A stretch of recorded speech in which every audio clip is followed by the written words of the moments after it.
İndi isə Selection Pane haqqında danışacağıq.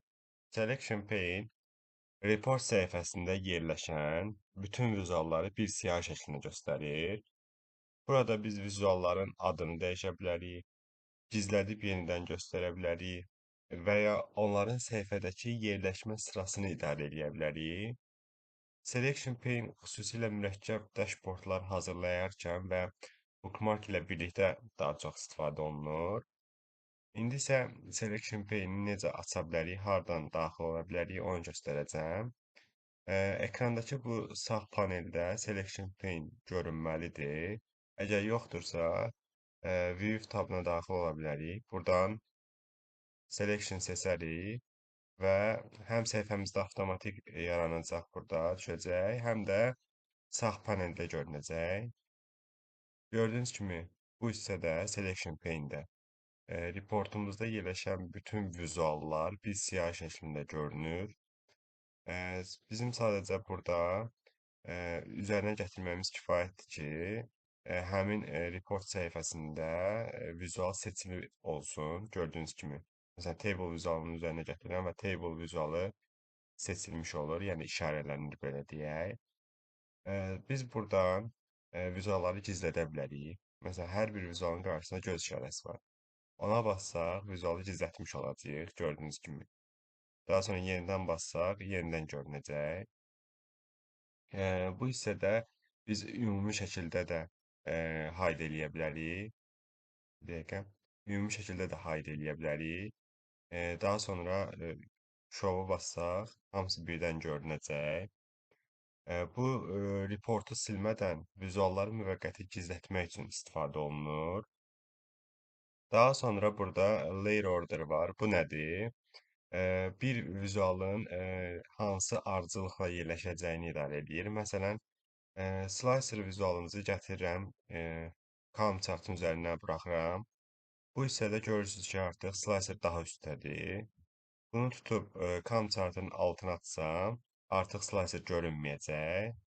Bu şəkildə əgər layer orderda hansı vizual üstədirsə, digər vizualın üzərinə atdıqda həmin üstdəki vizual görünəcək birinci.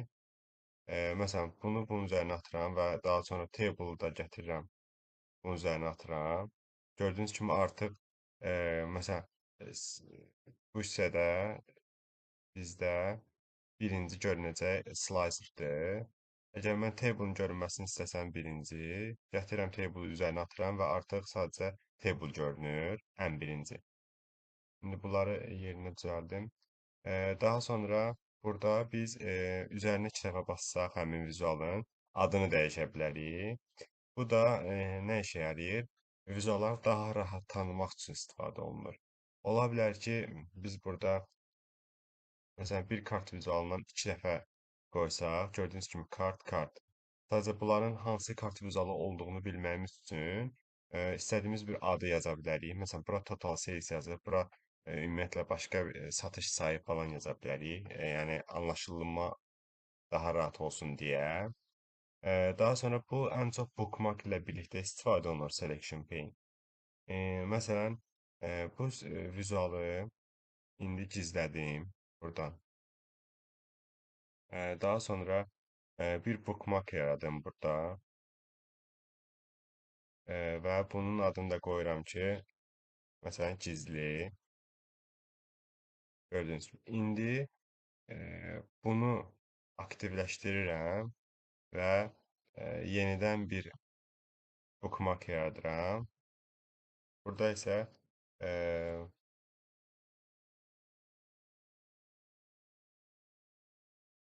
görünür yazım, məsəl üçün.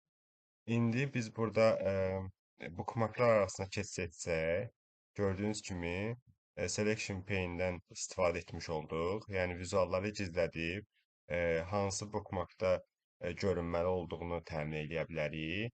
Yəni bookmarklar arasında keçid etdikdə vizualın bir vəziyyətdə gizləndiyini, digər vəziyyətdə isə göründüyünü gördük. Bu üsul ən çox pop-up pəncərələrdə, menyular və interaktiv dashboardlar hazırlayarkən geniş istifadə olunur. Bu şəkildə artıq Selection Pane ilə də tanış olduq.